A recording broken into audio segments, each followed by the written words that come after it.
on today's episode of the Law of Tech podcast. I think these specific cases where legislators just say something cannot be done because privacy and because we have the law, and they lack of very concrete guardrails and implementation support.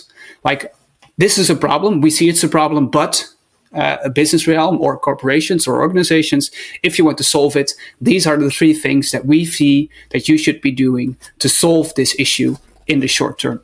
And that is a response that is lacking. Often there's a decision imposed on the market, but then what? The market has to solve it themselves. And that's what happened with GDPR. It's a good legislation. The aim is a very fair and a very important thing to do, but there's no standards and there's no guardrail to actually explain, and this is from the perspective of legislators, how organizations should do this.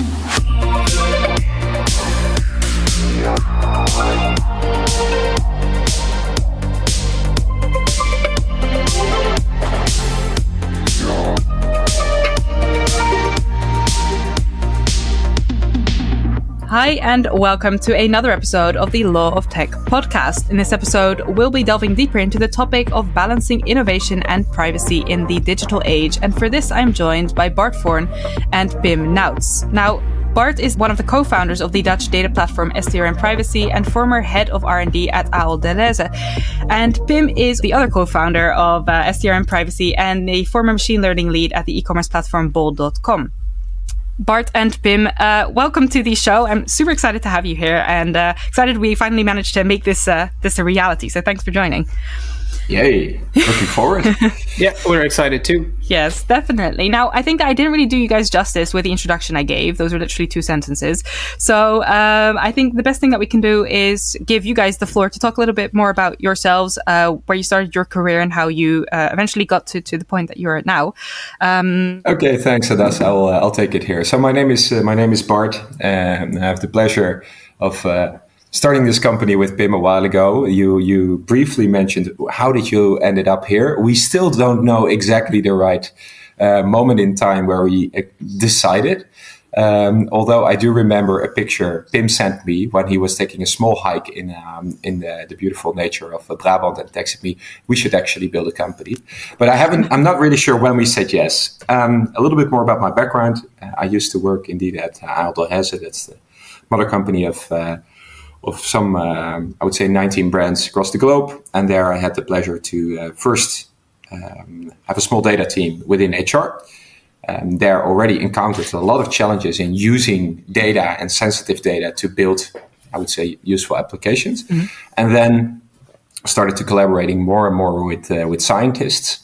And from that kind of angle, I started ramping up R&D within Ahold Delhaize. It was small, there was not much to begin with. And in the end, we had a few very nice research labs that built, I would say, cutting-edge research on recommendations, but also on robotics with TU Delft. And in many of these instances, of course, privacy was a topic. So we will definitely bump into that later. Yes, for sure. I also did my PhD within Ahold Delhaize and the Universiteit of Groningen, where I used data to study store manager behavior and performance. And that was a fun application, a very useful application as well, how teams kind of perform well in specific contexts and how you can actually measure that using data. Mm-hmm. So the company gave me a lot in background, I would say, and also in a healthy dose of frustration, which is normal in a big organization. Because many of my projects were put on stop or halted or sometimes even axed due to worries about privacy. Then I met Pim, so he probably is very capable of introducing himself. But then I met Pim, and he was one of the first persons that not only was quick on his feet in thinking, but also one that actually did a GDPR implementation at bold.com. So he was the first person I encountered who solved, between brackets, but at least found a way to remove some of the friction I experienced when using data to build new products. So that was super inspirational for me. Yeah. And hey, finally there's someone who did not only face the same problem, but also actually worked on the solution. So that was refreshing. Thank you. That's really, really interesting. Frustration is always a good source for innovation also. So it's interesting to see how, you have the perfect example of how that happened. And then Pim, also, you already worked with some of these solutions. Do you want to introduce yourself also? Yeah, of course. So Pim speaks for itself by now.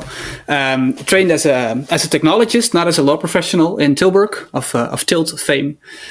Always worked at the verge of applying technology and basically shifting towards data more and more.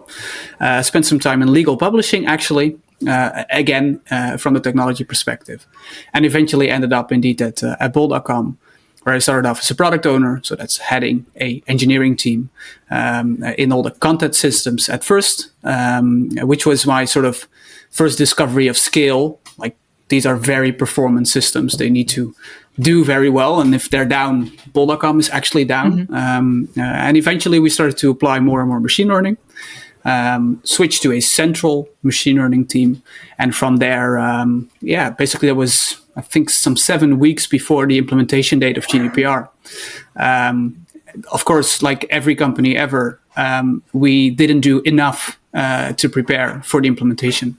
So then we had just 7 weeks to translate a pretty vague text of legislation into very concrete requirements and actually build them. To be ready for the 25th of May, 2018. I know by heart by now. And that was sort of my discovery of, there's still even with all the preparation, there's a huge gap between the realities of the legal perspective and the data and engineering perspective. I stayed on at Bol for a few more years, built out the team, exciting time, learned a lot. But the idea that there was a company basically in the premise of addressing this gap between legal and engineering, that never left me. So Matt Bart had a few PhDs of his research labs in my teams, and then we suddenly had a business that literally tries to address the gap that we experienced when we started to build. Oh, that's me. It's nice to hear a little bit more about you guys. And you already mentioned a bit about the issues that companies face when we're talking about implementing privacy requirements, specifically the GDPR, of course, which is a huge piece of legislation nowadays. So can you guys maybe talk a little bit more about, from your previous experience, I guess, but also now that you have built SDR in privacy, I'm sure that you have some insights from other companies facing other issues. What are generally some of the issues, but maybe also opportunities that companies are facing with the GDPR being in place now? So first of all, I think we made quite a bold statement, maybe on our website or during the press release when we announced the company that legislation is very nice to have, and it's also a need to have. Right? I'm very happy that we are living in a part of the world also where there is strict regulation that protects consumer interest and also kind of restores an asymmetry in power between companies and individuals that generate data. The challenge, I think, that we both experienced was that then there is a piece of legislation that goes out that gives guidance to how people or companies should treat data. It enters the operational domain of a company. Like, okay, we have this incoming legislation, and then what? Normally, then the legal team comes in and say, hey, nice that we're building all these products based on data, but from now on you have to adhere to, and then you get more or less the 10 commandments of how to deal with data. And that's still very far away from the operational data reality. So how you manage actually your data. In larger organizations, what we see happening right now when we talk to our customers is that these organizations are insanely complex, right? There's data everywhere. There's a lot of legacy data as well that they have to deal with. So for them, even kind of observing where they have data, how it flows, and then imposing the right regulations or the right, I would say, operational consequences of regulations onto those pieces of data that are everywhere is an insanely complex thing to do. And when GDPR came about, I think it sparked an amazing effort across companies and also a lot of consultants actually to help companies implement it and to be compliant. But that was a one-time effort. Many companies send around spreadsheets like, hey, you should indicate where this data set is, where you're using it for, how do we collect it, you name it. It also drove, I think, more profound and longer term changes in workflows. So how people kind of ramp up a new product. Do they consult legal, yes or no? Is there a DPA being executed up front? But still, after that, there is the reality that a data team that needs to set up a pipeline, collect data, transform data, store data, and then get it to a product application, for example, a recommendation engine. And for us, I think what we've encountered is that there's still a very big divide between here's legislation, then it comes into a company, they write a policy or they write kind of a workflow, and then the actual touching the data, modifying your data pipelines in a way that it's actually doing what all your policies are telling it should. That's a very big gap. So that's still the problem that we think is very prevalent in many companies. I've literally seen 0 companies tackling this 100% well. So there are companies that have the right workflow. There are companies that do some modifications on their data, then they do some role-based access control. I haven't seen many companies that have the combination between workflow, policy, and the actual touching the data completely aligned and correct. Pim, how about you? Yeah, so I think one of the things that GDPR brought about is a lot of stress about a topic that a lot of people don't want to be bothered with. So if you look at privacy, what we generally hear is, yes, it's very important. And that's it. Like, it's very important. Yeah. If you look at businesses, it's a balancing act for them. Like, let's not turn this into philosophy, but there's no absolute definition of what privacy means, even in literature, let alone in practice, where you have to run a business and where you have a finite amount of resources, finite amount of money. So it's always a balancing act, and that is what drives a lot of the innovation being done and a lot of the considerations being done. Like, okay, if it's a balance, then we might also choose to do things that we should do. We don't do things that we should do simply because it's too costly, or because we don't see the benefit, or because the risk of actually being fined or the risk of reputational damage is too low. So the general model of solving privacy is to look at data that is already there. And then we say, okay, hey, I have a company, it's Hadassah and Bart, and Hadassah can access something that Bart can't access. That's how we solve privacy, as an access problem. But it's way too late in sort of the data flow to actually start thinking about privacy. So to do it by design, to build your systems, to implement the system so that privacy is not an afterthought, but something that is, and we often say it's shift left. It should be dealt with immediately at the beginning where data comes into existence. That is something that we don't see a lot. Of course, it's also what we built the business on. But because it's so costly and so hard to build for a conditional, these kind of complexities, I don't think a lot of businesses actually do it, despite GDPR being there. I think those are, from both of you, very interesting comments. And I definitely also want to move to SDR and privacy in a minute, talking about like what you built based on the privacy by design principle, which is, of course, also part of the GDPR. But I'm wondering to hear from you guys, because I hear what you both are saying. Do you think that there's a gap also in knowledge among policymakers, a lack of understanding of how it actually works in practice? And what would you suggest to kind of solve this issue? Yeah, I think there's a very interesting recent case. As you might have heard, it's been illegal to use a very dominant analytics tool, Google Analytics, based on some case law. I think it's in Austria. And if you dive into these cases, then the reasoning is you cannot install something like Google Analytics because it shares IP addresses. And I might get a bit technical, but please bear with me. Go for it. Sharing IP addresses is part of the HTTP protocol. It's like, as soon as I hit a website, servers ask each other, what's the IP that is hitting my site right now? Yes. So it's the fabric of the internet that is illegal if you interpret a bit wider. So you cannot not you can only not follow the law in that sense, or you can only not adhere to the case law that's being done. And I think these specific cases where legislators just say something cannot be done because privacy and because we have the law, and they lack of very concrete guardrails and implementation support. Like, this is a problem. We see it's a problem, but a business realm or corporations or organizations, if you want to solve it, these are the 3 things that we see that you should be doing to solve this issue in the short term. And that is a response that is lacking. Often there's a decision imposed on the market, but then what? The market has to solve it themselves. And that's what happened with GDPR. It's a good legislation. The aim is a very fair and a very important thing to do, but there's no standards and there's no guardrail to actually explain, and this is from the perspective of legislators, how organizations should do this.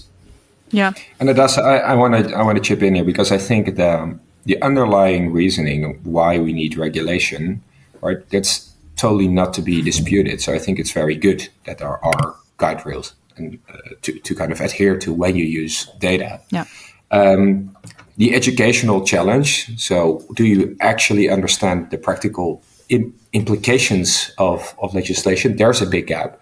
On the other side, and I want to also advocate that, we also encounter a lot of engineers who just tell us, yeah, we're not lawyers, right? We just want to build. And if you shift in a very, I would say, systemic level to privacy by design, that also needs to change, right? You cannot just grab a data set and build something on top of it.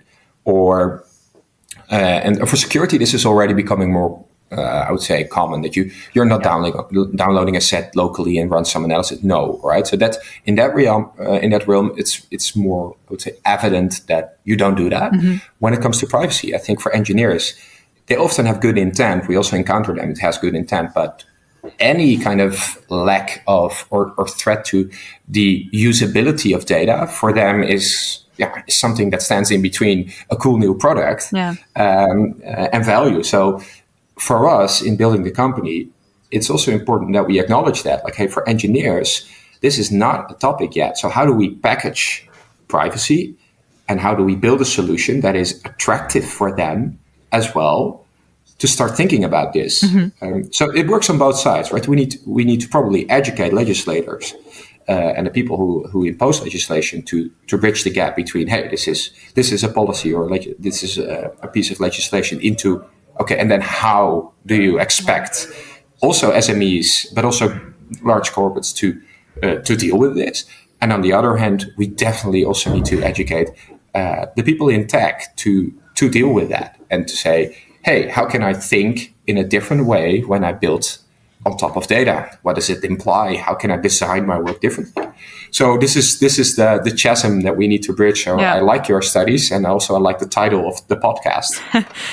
Because I think it aspires exactly this, right? Yes, no, exactly. And my work currently, I think I told you very briefly on my thesis, is exactly on this, because what it was based on is this two-way street that that policymakers basically try to walk on in the GDPR. Like, on the one hand, we protect the fundamental rights of individuals. On the other hand, we try to facilitate innovation, leading to, a better European economy, et cetera, et cetera. But it's like a very difficult balancing act to get to that point. And what I found particularly interesting is that despite the many efforts that have been made, an actual focus on innovation is still lacking. We're talking a lot about fundamental rights. We're talking a lot about, the protections of individuals, obligations of companies. But then when it comes down to actually ensuring that innovation can be facilitated, the GDPR is completely quiet. I don't think the word innovation has been used once in the entire document. So I find that particularly interesting, seeing as our entire world is based on data-driven innovation nowadays. And it rose many, many questions for me. And I think the point that you just specifically made, both of you actually, is really interesting on trying to bridge this gap. I see that you want to say something, I think. Sorry? So on this piece, I'm surprised, and that's maybe on a more global level, that of course we kind of sound the trumpet in the EU that we go for value-based design, that we are kind of the ethical front runner in doing these kinds of things. And I think there is, of course, this doctrine that Brussels sets the standards when it comes to privacy, for example, or the use of technology. And this is great, but I worked a lot with a very inspirational professor in Amsterdam, not a legal perspective, but just that he's deeply into actually doing stuff in tech, Maarten de Eycken. Okay. And he once made a very nice metaphor. He says, okay, if we're only producing referees, then and we don't educate the players on the field to play a match, then we end up like being only very good in delivering referees, but we don't possess the skills anymore to join, I don't know, the World League in actually playing a game. If you compare it in this metaphor with soccer, for example, and this is one of my worries, that indeed it's very important that we focus on regulation, that we build muscles as well in all these. There are a lot of labs also in the Dutch ecosystem right now focusing on the ethical implications, on explainability of AI, on all the philosophical implications of doing tech, more or less, and how to ingrain it in society. But it's also equally important, indeed, to innovate and keep investing also in actually doing the skill building in actually the people that build the applications, that build the data platforms, that build the algorithms, that build the technology that we are judging about. So that's one of my, I would say this is a pretty unbalanced thing. We invest a lot indeed in regulation and understanding what technology does. We shouldn't lose sight of people that actually, or skills that actually are able to build technology. Exactly. Yeah, I would fully agree with that also. And I think that there are some developments now with the EU data strategy that the European Union is obviously seeing that we need to get ahead of where we were, at least, and especially seeing, developments in the US, developments in Asia also.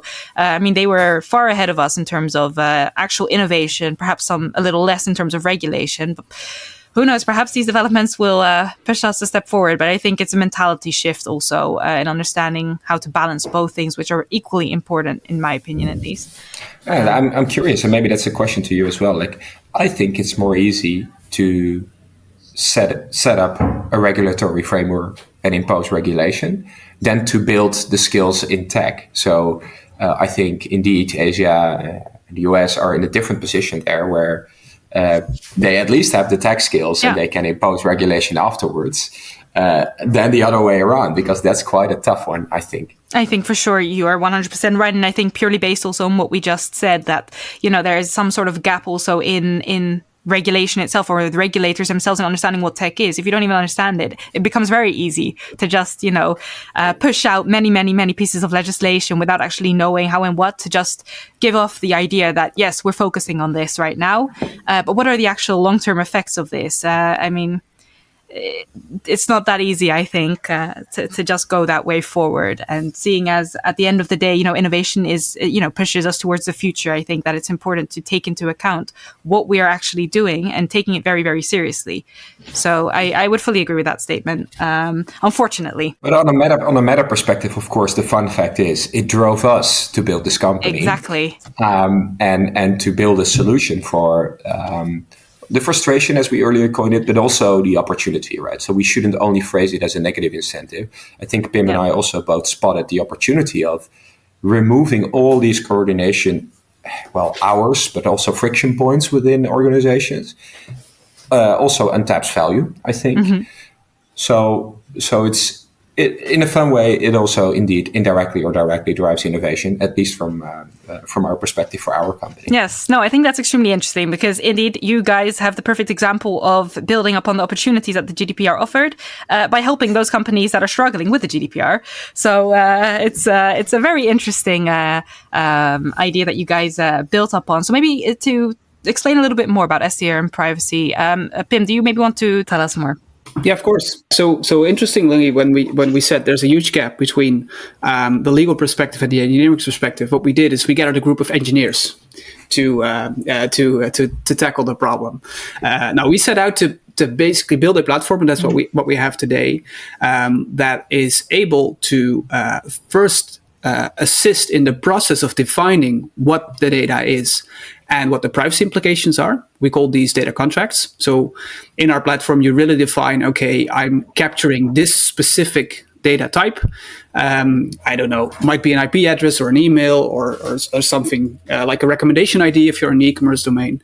And then there's a next step, and that's the contract step that we call, that actually classifies the privacy implications of each of these. And there's very straightforward examples like an IP, probably relatable to a person, a name, very much relatable to a person, but also indirect identifiers. Like if you're dealing with location data, it might just be, okay, one person, I don't know who it is at this position at this point in time. But if you have a lot of these specific types of events, so data points, then suddenly it's easy to identify someone. So you can literally define what is the data that I have and what are the privacy implications I should think about. This is a contract, and then that sort of instructs the rest of the platform to do the appropriate type of transformations on the data. So de-identify, anonymize, some masking that might be done on specific fields. And once that is done, and this is all done in real time, so it's very, very fast, so you don't have to, there's not a lot of added latency that we bring to something that you might already have. And then we split the data in what we call privacy streams. And that's a purpose-driven data stream. So one of the things that you need to do in the contract is say, I have gathered this data point under this specific purpose, like a consent, like I have a marketing consent from this user. Yeah. And we split everything according to the purpose, like a consent, and that creates a very specific interface that contains nothing but the data that you can actually use as long as it adheres to that specific purpose. So you could give it to your analytics team, you could give it to a legal or a fraud and risk and security team, you could run machine learning applications on it. But because you have defined everything and the privacy is encoded inside the data, you cannot go wrong as long as you have made a good process and a good decision on what the data contract looks like. That's the platform, and that's basically what we do. So we bring all the coordination efforts that you usually need to do, we bring it to the data, we facilitate coordinating on that process between the legal teams and the data teams, and then we ready the data and make sure that you configure it once and can just build afterwards. Super fascinating. I think that's extremely interesting. And I can imagine that this also it saves time also for companies and possibly also a lot of money. Seeing like you said, like it's time is money. Yeah, exactly. So you are right.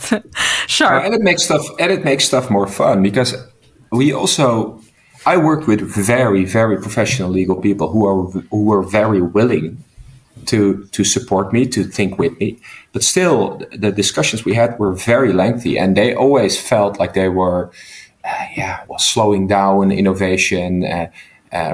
I had the standard joke that one piece of my desk was just carved out for the data privacy officer, where he or she could land because we spent so much time together. Yep. And what we see is actually by facilitating the workflow and then actually offer great tooling for the engineers and for the people who consume the data within the organization, so data scientists or product teams.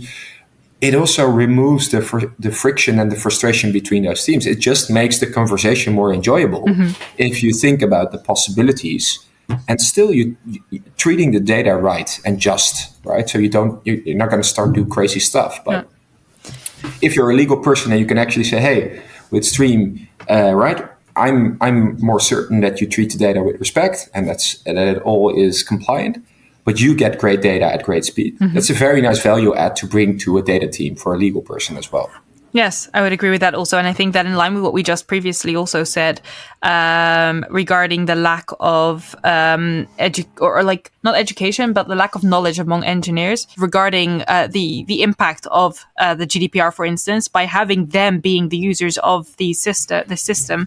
I think they get a better insight in what it exactly, or what the implications of the GDPR are in terms of purpose limitation, storage limitation, maybe transparency. And I think especially maybe the latter, that's what the first thing that came into my mind, the transparency requirements, by having such a good insight into what exactly is my data, where did it come from, who gave permission, and all other elements that you mentioned. I think that's extremely handy for companies to have like all their data, all the data related activities that they do like in one place, very clear. So if they are ever asked about anything, they can basically just go back into what they have previously done with their CRM privacy and just pick up the data and show show what has been done. So I think that makes it also a lot easier. I was thinking about a very recent case, which is the fine imposed to Danske Bank.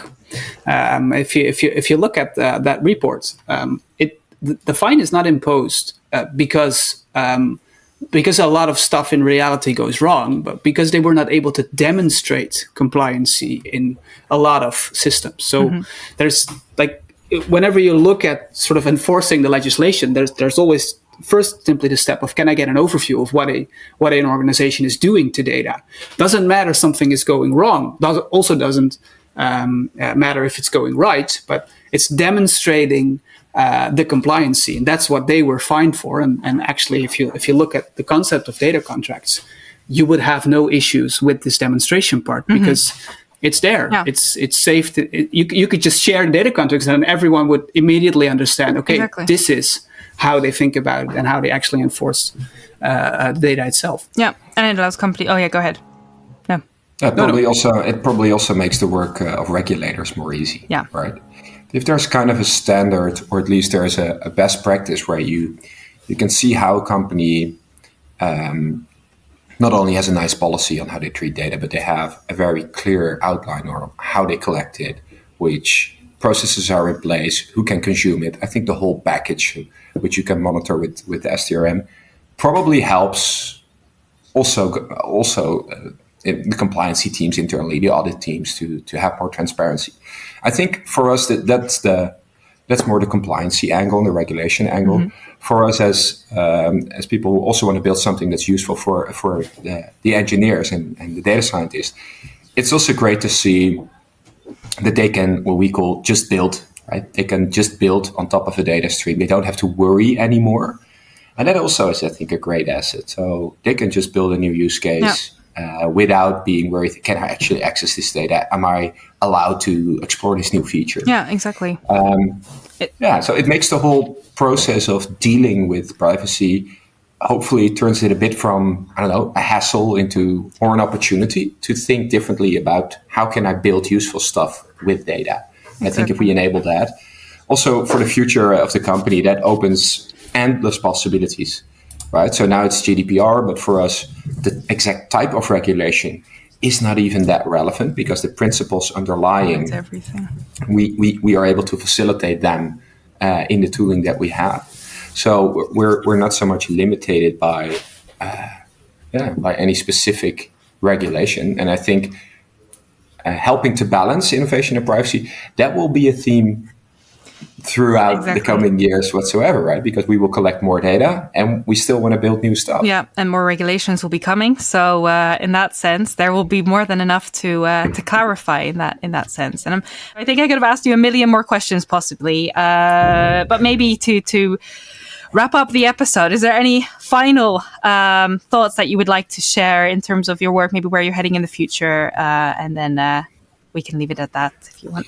Yeah, so I have two main thoughts. The first one is, so for us right now, we're systematically exploring what we call verticals, so domains more or less where we see most potential of solving or addressing the privacy issues and opportunities. So we're in IoT right now, in health, in HR and in mobility. So if persons who are listening have a nice use case to try out, they're more than welcome to reach out. And the second one is actually that I think what you just said, so combining these perspectives is super useful for us. We have a few positions open right now on the website. Yes. But if there's a very enthusiastic student in the legal area or maybe in the tech area, could be both, right? So we're pretty agnostic. That can bring these perspectives together, and we love to work on it. We're happy to have a chat and a coffee to see whether we can accommodate that, because we see the value it can bring. So if you're a talented student or young professional and you want to work on this area, have a chat with me or Pim, so we can build towards, I would say, a more balanced society when it comes to innovation and privacy together. We would love to have you. To give you some extra background, we started this company on the day the first lockdown hit. And once you start a company together, you also choose a life partner, except for the romantic side of things. So we can literally finish each other's sentences. And what he said, I would say too. That's great, and I think it says enough about, or it says a lot about your guys' team and the culture, I think, that you built also, which sounds honestly really, really great. Thank you guys very much for sharing your thoughts. Thanks, I really enjoyed it. So yeah, thanks.